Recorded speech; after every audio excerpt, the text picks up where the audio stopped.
Fighters of the IDF and the Shin Bet arrested and interrogated hundreds suspected of involvement in terror activities. Over the past day, many also surrendered. The intelligence we are gathering during the interrogations serves us during the continuation of the fighting. The intelligence gathered may well help the IDF know more about the 138 hostages still inside Gaza. The IDF also announced they killed 2 high-ranking Hamas intelligence terrorists. It also announced Hamas is reportedly firing rockets out of safe zones. The IDF also included Khan Yunis, the second largest city in Gaza, as part of its evacuation zones. Amid the intense fighting, U.S. President Joe Biden called Israeli Prime Minister Benjamin Netanyahu and Jordan's King Abdullah to increase humanitarian assistance to the civilians in Gaza. He emphasized the critical need to protect civilians, provide corridors to safe zones, and separate them from Hamas. In talking to reporters after meeting with United Kingdom Foreign Secretary David Cameron, the U.S. Secretary of State gave his strongest public criticism yet of Israel's military operation in South Gaza. With Reuters reporting he said there was a gap between Israel's intention of protecting civilians and the number of casualties. But the Israeli Defense Forces report that Hamas is launching rockets from inside humanitarian zones that have been established to give civilians a safe refuge. And another challenge for Israel is that Hamas uses its own people as human shields. Israel says it's supplying aid and provided Gazans with maps to get away from the fighting. Still, Israel says it's working to increase the number of aid trucks going into Gaza. Beyond Gaza, more attacks. Early Friday morning, the U.S. Embassy in Baghdad was hit by a rocket attack, the first attack since the beginning of the Israel-Hamas war. There were no casualties. And Prime Minister Netanyahu warned Hezbollah that if it started an all-out war, Israel would turn Beirut and South Lebanon into Gaza, while encouraging Israeli forces. We are determined to bring victory, and we will do it with your help. But for now, the focus remains on Israel's assault on Hamas in Gaza, with international pressure growing for Israel to finish the job. Paul Strand, CBN News, Jerusalem.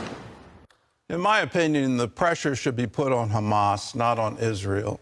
If Hamas is really concerned about the citizens of Gaza, about the children of Gaza, well, then number one, they need to stop firing rockets. That is an absolute. If you're going to continue to attack Israel, you can't then blame Israel for responding to those attacks.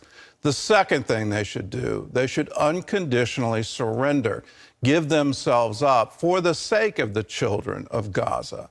That is where the pressure should come, and that's where the international pressure should come. They're quite clearly guilty of crimes, war crimes, and what they did on October 7th, and they need to be held accountable.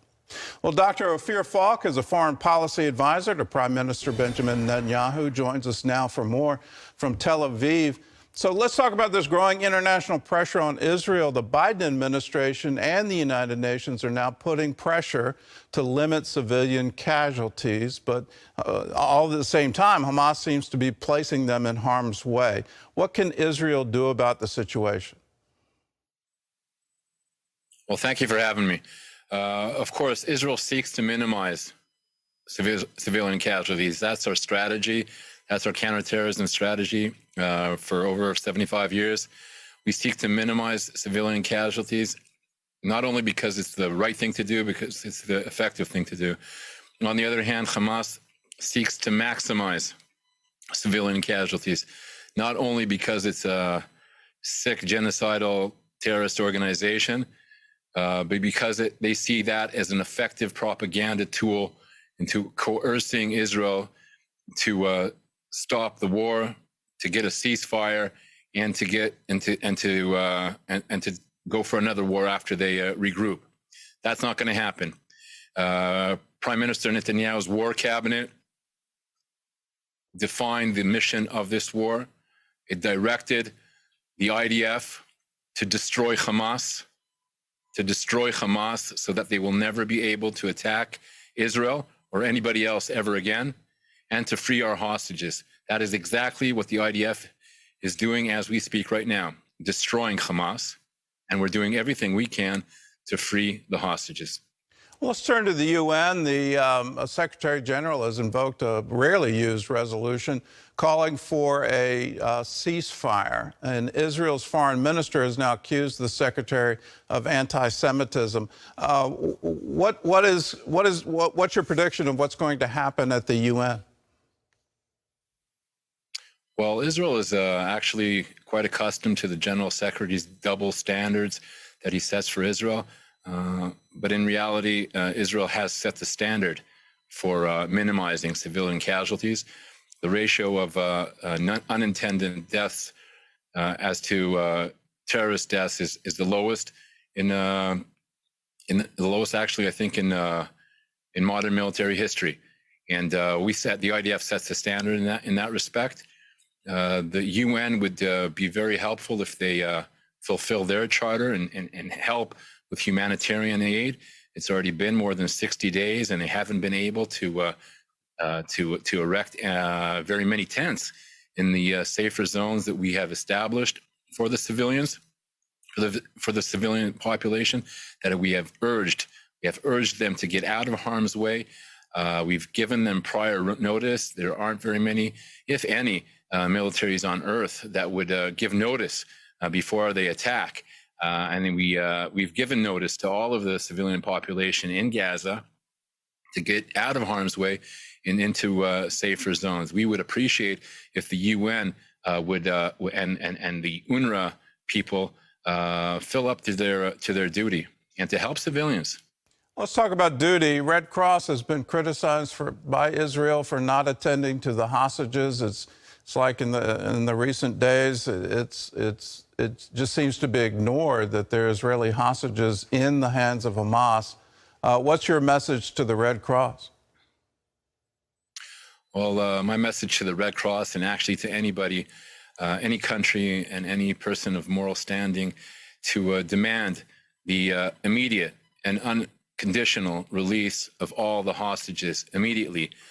These Hamas savages attacked Israel on October 7th, murdering over 1,000 men, women, and children, beheading children, burning babies alive, raping women over and over again before murdering them, and taking over 200 civilians hostage. Those hostages should be released immediately, unconditionally. The Red Cross should visit the hostages at the very minimal. That is their duty. It's actually part of the agreement that was reached between the sides, and that pending obligation should be abided by. Well, let's talk about a tactic. It's been reported that Israel is planning to flood the tunnels in Gaza. Is the IDF going to go ahead with that plan? And if so, what about those hostages? Could they be in harm's way?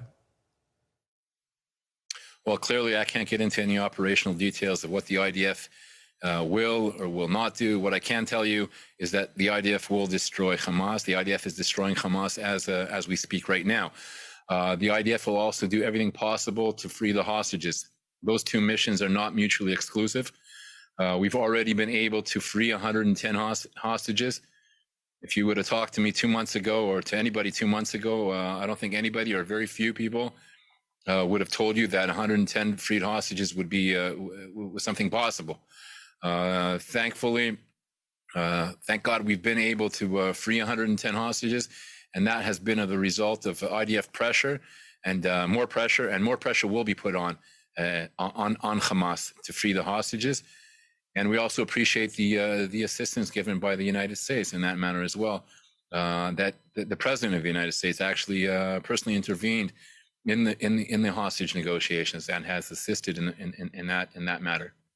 Well, we certainly stand with you, and we'll continue to stand with you until Hamas is absolutely destroyed. It should no longer exist, and whatever measures need to be taken to ensure that for the long-term peace and security, not just of Israel, but of the entire region, we applaud you, and please continue on until that goal is achieved. Dr. Falk, thanks for being with us. Thank you. Thank you for the great support. Thank you, guys. Thank you.